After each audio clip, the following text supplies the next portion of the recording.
Hello दोस्तों, UP board class 10 का आज केमिस्ट्री 1 चैप्टर का देख रहे हैं क्या क्या पढ़ना है। देखिए यहाँ पर दिया है रासायनिक पदार्थ एवं प्रकृति एवं व्यवहार। देखिए रासायनिक अभिक्रिया एवं समीकरण, रासायनिक अभिक्रिया एवं समीकरण में हमें क्या क्या पढ़ना है दोस्तों।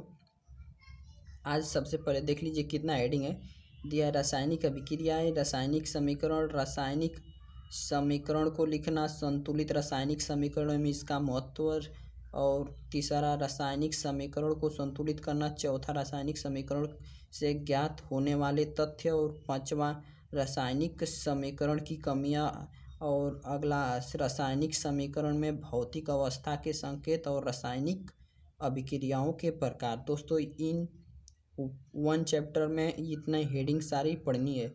प्रत्येक हेडिंग का हमने नोट्स बनाकर तैयार रखा है, उसको आपको एक एक हेडिंग का डिफिनीशन बताएंगे। सबसे पहले अब रासायनिक समीकरण को लिखना, सबसे पहले रासायनिक समीकरण लिखना सीखेंगे। दोस्तों रासायनिक समीकरण क्या होता है पहले इसके बारे में जानेंगे। तो दोस्तों हम अच्छे से चुनकर अच्छा नोट्स बनाकर तैयार रखा है। तो हेलो दोस्तों, देखिए रासायनिक समीकरण हमें 1 चैप्टर में पहली हेडिंग क्या पढ़ना है, रासायनिक समीकरण। रासायनिक समीकरण में सबसे पहले समझेंगे रासायनिक समीकरण क्या होता है। देखिए दोस्तों, किसी रासायनिक समीकरण, किसी रासायनिक अभिक्रिया में भाग लेने वाले पदार्थ के सूत्र को संक्षिप्त में लिखना ही रासायनिक समीकरण कहलाता है। मान लीजिए किसी रासायनिक अभिक्रिया में भाग लेने वाले पदार्थ के सूत्र को संक्षिप्त में लिखना ही रासायनिक समीकरण कहलाता है। दोस्तों सब तो रासायनिक समीकरण मान लीजिए जिंक हो गया, जिंक ऑक्साइड बोलते हैं इसको, प्लस हो गया जिंक ऑक्साइड को H2SO4 हो गया, सल्फ्यूरिक अम्ल हो गया। दोस्तों जब इसके सूत्र को देखिए रासायनिक अभिक्रिया जिसमें इसमें मान लीजिए कि ये कोई भाग लिया है, रासायनिक अभिक्रिया है, इसमें भाग लेने वाले पदार्थ को सूत्र को संक्षिप्त में लिखना, संक्षिप्त जितना हो सके छोटा में लिखना। लिख देंगे जिंक सल्फेट प्लस H2O। तो जिंक सल्फेट और H2O। देखिए रासायनिक अभिक्रिया के सूत्र को, ये सूत्र है, इसको संक्षिप्त में लिखना ही रासायनिक समीकरण कहलाता है। तो संक्षिप्त में लिख दें, वो जितना हो सके उतना छोटा कर दें, तो इसी को रासायनिक समीकरण कहते हैं। दोस्तों फिर से बता रहे हैं, देखिए रासायनिक अभिक्रिया, किसी रासायनिक अभिक्रिया में भाग लेने वाले पदार्थ के सूत्र को संक्षिप्त में लिखना ही रासायनिक समीकरण कहलाता है। किसी रासायनिक अभिक्रिया में भाग लेने वाले पदार्थ के सूत्र को संक्षिप्त में लिखना रासायनिक समीकरण कहलाता है। सबसे आसान वर्ड में लिखा हूँ दोस्तों, एकदम अच्छी से याद हो जाएगा। इस वीडियो में पार्ट 1 का सभी हेडिंग मिल जाएगी। पार्ट 1, पार्ट 2, पार्ट 3 कर वीडियो देख लीजिएगा। तो दोस्तों पहली हेडिंग होगी, दूसरी हेडिंग देखते हैं क्या है।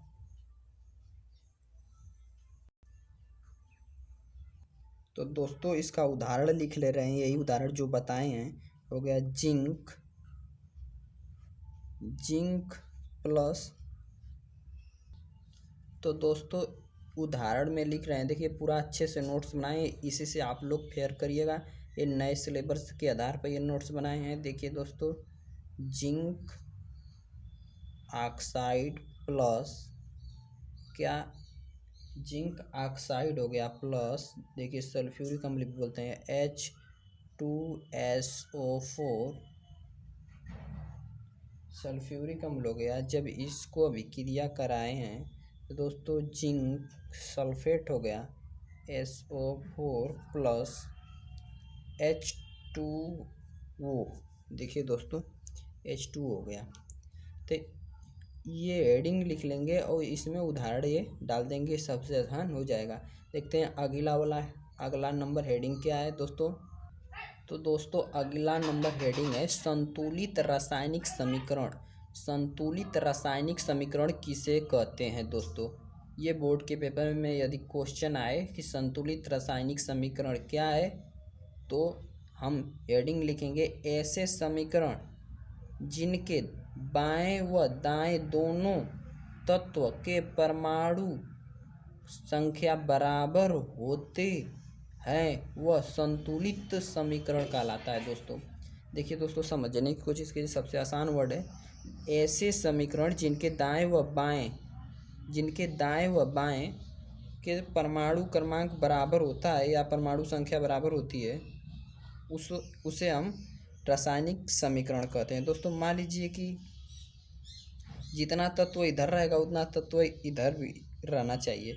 तो देखिए यहाँ पर ले रहे हैं, उदाहरण में लिख सकते हैं यहाँ पर H2 प्लस O2 बराबर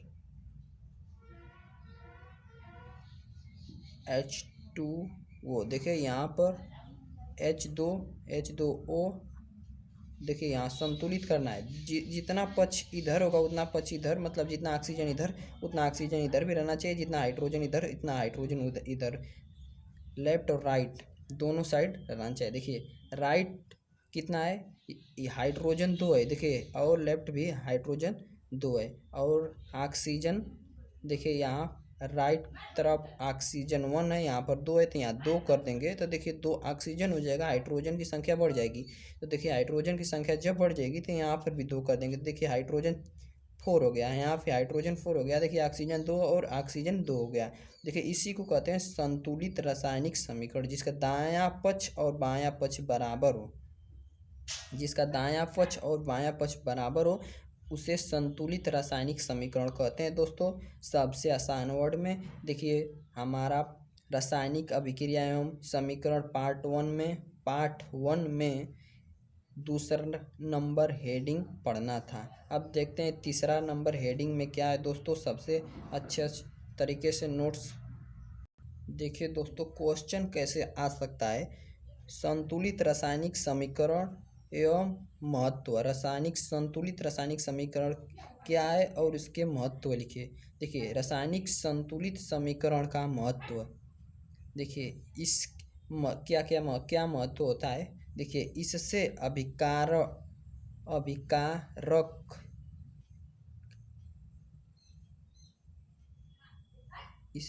अभिकारक एवं उत्पाद के परमाणुओं की संगठन को व्याख्या किया जा सकता है। संगठन मतलब जोड़, जिसके अभिकारक रासायनिक अभिक्रिया में भाग लेने वाले पदार्थ को अभिकारक कहते हैं, तथा उत्पन्न पदार्थ को उत्पाद कहते हैं। जैसे कोई पदार्थ का निर्माण होता है उसे उत्पाद कहते हैं। दोस्तों तो अभिकारक एवं उत्पादों की अणुओं एवं परमाणुओं की संगठन को व्याख्या किया जा सकता है। संगठन मतलब जोड़ कर व्याख्या किया जा सकता है, मतलब पढ़ा जा सकता है आसानी तरीका से, इसलिए इसका महत्व है, रासायनिक समीकरण का महत्व है। दोस्तों तो अगला नंबर क्वेश्चन देखते हैं कि अगला नंबर हेडिंग क्या है। देखिए दोस्तों अगला नंबर हेडिंग क्या है, रासायनिक समीकरण को संतुलित करना।